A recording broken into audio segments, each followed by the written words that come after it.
मित्रों नमस्कार, मेरा नाम है राजेंद्र प्रताप सिंह और आप देख रहे हैं YouTube channel view point with Rajendra. नई दिल्ली में चल रही विश्व धरोहर समिति की बैठक में यूनेस्को ने भारत के असम में स्थित चराईदेव मोदाम को 43वां विश्व धरोहर स्थल घोषित किया है। मोदाम को असम का पिरामिड भी कहा जाता है। यहाँ 90 से अधिक टीलों का घर है जो असम की सांस्कृतिक और ऐतिहासिक विरासत की धरोहर भी है। आइए जानते हैं इसके बारे में विस्तार से। अगर आप चैनल पर नए हैं तो प्लीज चैनल को सब्सक्राइब जरूर कर लीजिएगा। आइए जानते हैं।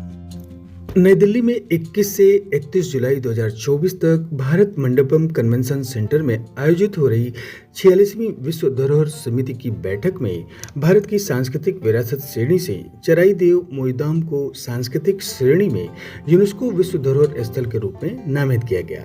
चराईदेव मोईदाम असम में शासन करने वाले अहोम राजवंश के सदस्यों के नश्वर अवशेषों को दफनाने की प्रक्रिया थी। यह यूनेस्को द्वारा सूचीबद्ध भारत का 43वां विश्व धरोहर स्थल है। इसके साथ ही पूर्वोत्तर भारत की पहली सांस्कृतिक संपत्ति भी बन गई। विश्व धरोहर समिति जो प्रति वर्ष बैठक करती है, विश्व धरोहर से संबंधित सभी मामलों के प्रबंधन और विश्व धरोहर सूची में शामिल किए जाने वाले स्थलों के संबंध में निर्णय लेती है। इस बैठक में सूची में शामिल किए जाने हेतु 27 नामांकनों पर विचार किया जा रहा है, जिसमें 19 सांस्कृतिक, 4 प्राकृतिक, 2 मिश्रित स्थल और 2 सीमाओं में महत्वपूर्ण संशोधन शामिल है। चीन से आकर ताई अहोम राजवंश ने 12वीं से 18वीं शताब्दी ईस्वी तक ब्रह्मपुत्र नदी घाटी के विभिन्न भागों में अपनी राजधानी स्थापित की। उनमें से सबसे अधिक पवित्र स्थल चराईदेव था, जहां ताई अहोम ने पाटकाई पर्वतमाला की तलहटी में स्थित चौलुंग स्यू-का-फा के अधीन अपनी पहली राजधानी स्थापित की थी। यह पवित्र स्थल, जिसे चे राई दोई या चे ताम दोई के नाम से जाना जाता है, ऐसे अनुष्ठानों के साथ पवित्र किए गए थे जो ताई अहोम की गहरी आध्यात्मिक मान्यताओं को दर्शाते थे। सदियों से चराईदेव ने एक टीला सभागार के रूप में अपना महत्व बनाए रखा है, जहां ताई अहोम राजघरानों की दिवंगत आत्माएं परलोक में जाती थीं। अब आइए जानते हैं इसके ऐतिहासिक महत्व के बारे में।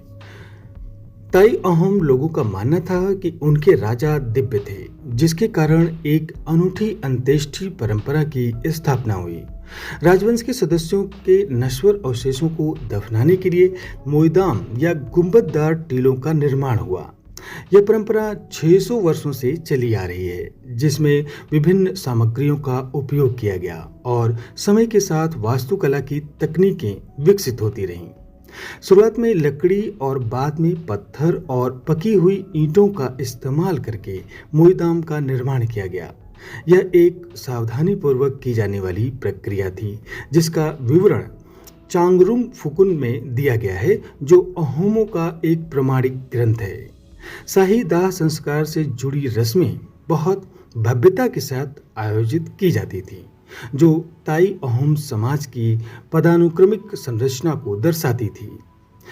यहाँ हुए खनन से पता चलता है कि प्रत्येक गुंबददार कक्ष के बीचों बीच एक उठा हुआ भाग है, जहाँ शव को रखा जाता था। मृतक द्वारा अपने जीवन काल में उपयोग की जाने वाली कई वस्तुएं, जैसे शाही प्रतीक चिन्ह, लकड़ी, हाथी दांत या लोहे से बनी हुई वस्तुएं, सोने के पेडेंट, चीनी मिट्टी के बर्तन, हथियार, वस्त्र को उनके राजा के साथ दफनाया जाता था। अब आइए जानते हैं इसकी वास्तुकला के बारे में। मोईदाम में विशेष गुंबददार कक्ष होता है, जो प्रायः 2 मंजिलें होते हैं, जिन तक मेहराबदार मार्गों से पहुंचा जा सकता है। कक्षों में बीच में उभरे हुए स्थान बने हुए थे, जहां मृतकों को उनके शाही चिन्हों, हथियारों और निजी सामानों के साथ दफनाया जाता था। इन टीलों के निर्माण में ईंटों, मिट्टी और वनस्पतियों की परतों का इस्तेमाल किया गया, जिससे यहाँ का परिदृश्य सुंदर पहाड़ियों में बदल गया। चराईदेव में मोईदाम परंपरा की निरंतरता यूनेस्को मापदंडों के तहत इसके उत्कृष्ट सार्वभौमिक मूल्य को रेखांकित करती है। यह अंत्येष्टि स्थल न केवल जीवन मृत्यु और परलोक के बारे में ताई अहोम मान्यताओं को दर्शाता है, बल्कि यह उनकी सांस्कृतिक पहचान का भी प्रमाण है, क्योंकि इनकी जनसंख्या का रुझान अब बौद्ध धर्म और हिंदू धर्म की ओर बढ़ रहा है। चराईदेव में मोईधाम का संकेंद्रण इसे सबसे बड़े और सबसे महत्वपूर्ण क्लस्टर के रूप में अलग करता है और ताई अहोमों की अद्वितीय भव्य शाही दफन प्रथाओं को संरक्षित करता है।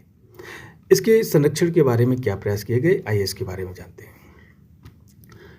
20वीं सदी की शुरुआत में खजाने की तलाश करने वालों के द्वारा की गई बर्बरता जैसी तमाम चुनौतियों के बावजूद भारतीय पुरातत्व सर्वेक्षण और असम राज्य पुरातत्व विभाग के ठोस प्रयासों ने चोराईदेव की अखंडता को बहाल और संरक्षित किया है।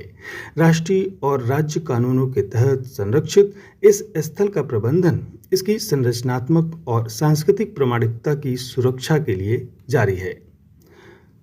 चराईदेव के मोईधाम की तुलना प्राचीन चीन के शाही मकबरों और मिस्र के फिरौन के पिरामिडों से की जा सकती है, जो स्मारकीय वास्तुकला के माध्यम से शाही वंश को सम्मानित करने और संरक्षित करने के सार्वभौमिक विषयों को दर्शाता है। दक्षिण पूर्व एशिया और पूर्वोत्तर भारत के कुछ हिस्सों में फैले व्यापक ताई अहोम सांस्कृतिक क्षेत्र में चराईदेव अपने स्तर, संकेंद्रण और आध्यात्मिक महत्व के लिए जाना जाता है। पटकाई पर्वतमाला की तलहटी में स्थित चराईदेव ताई अहोम विरासत का एक गहरा प्रतीक बना हुआ है, जो उनकी मान्यताओं, अनुष्ठानों और स्थापत्य कौशल को दर्शाता है। सदियों से चली आ रही शाही अंत्येष्टि से निर्मित परिदृश्य के रूप में यह आज भी विस्मय और श्रद्धा को प्रेरित करता है तथा ताई अहोम के सांस्कृतिक विकास और आध्यात्मिक विश्व दृष्टिकोण के बारे में अंतर्दृष्टि प्रदान करता है। सावधानीपूर्वक संरक्षण प्रयासों के माध्यम से संरक्षित चराईदेव ब्रह्मपुत्र नदी घाटी में ताई अहोम सभ्यता की स्थायी विरासत का प्रमाण है। चराईदेव के मोईधाम न केवल वास्तुशिल्प और सांस्कृतिक महत्व को दर्शाते हैं, बल्कि ताई अहोम लोगों के अपनी भूमि और अपने दिवंगत राजाओं के साथ गहरे आध्यात्मिक संबंध की मार्मिक याद दिलाते हैं। मोईधाम विश्व धरोहर सूची में शामिल होने वाला पूर्वोत्तर भारत का पहला सांस्कृतिक स्थल है और उत्तर पूर्व का तीसरा यूनेस्को स्थल है। इससे पहले 2 स्थल काजीरंगा और मानस अभयारण्य को प्राकृतिक विरासत की श्रेणी के अंतर्गत शामिल किया गया था। तो फिर आपको ये वीडियो कैसा लगा, अपनी राय कमेंट बॉक्स में ज़रूर दें और अगर आप चैनल पर नए हैं तो चैनल को सब्सक्राइब ज़रूर कर लें। अगर आप अपने फ्रेंड को शेयर करना चाहते हैं तो ज़रूर करें। तो मिलते हैं अगले वीडियो में। नमस्कार।